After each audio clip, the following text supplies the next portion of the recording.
The president just announced an agreement with the EU to open up European markets to U.S. beef. My last quick question for you is just, do you expect the CEOs of these companies to come in at some point? Just kind of a wide-ranging conversation, you could say, here with Mnuchin and reporters.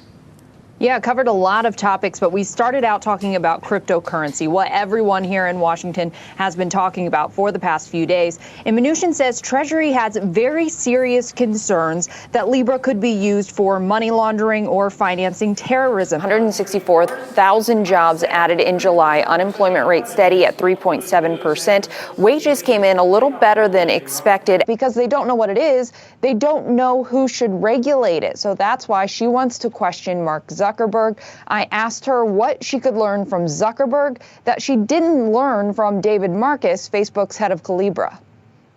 Well, the first thing he could tell us is why Facebook. Republicans are not on board with this, and I don't think it's going anywhere in the Senate. Mitch McConnell just does not want to take it up, and actually the chairman of the committee that deals with this, that would deal with a minimum wage increase in the Senate, has said in the past that he doesn't think there should be a minimum wage at all. We wanted to ask Senator Mike Braun of Indiana about these trade talks. The president says he's okay if we make a deal, he's okay if we don't. So my question is, how much more can Indiana farmers and manufacturers take if they stretch this out? You know, Cummins, based in Indiana, has said that the tariffs have already canceled out the benefits from tax cuts. So how much more can they take? Well, they would have to give every non-executive employee $1 for every $1 million that the company spends on buybacks, dividend increases. And one of the witnesses in that hearing today was co-founder and CEO of Circle, Jeremy Allaire. He joins me now. Thank you so much for joining us. We appreciate it. I have to ask you about Facebook. That wasn't necessarily the topic of this hearing, but it came up a lot.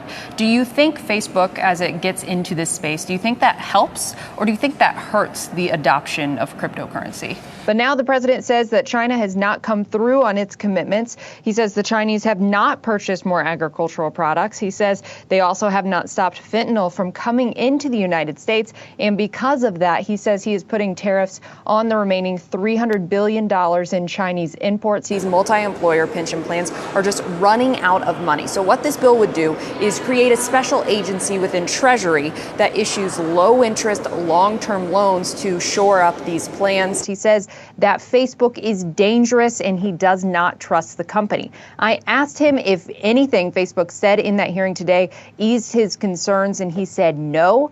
So I asked him what comes next. Let's watch. Well, I'm hopeful that Facebook heard this today,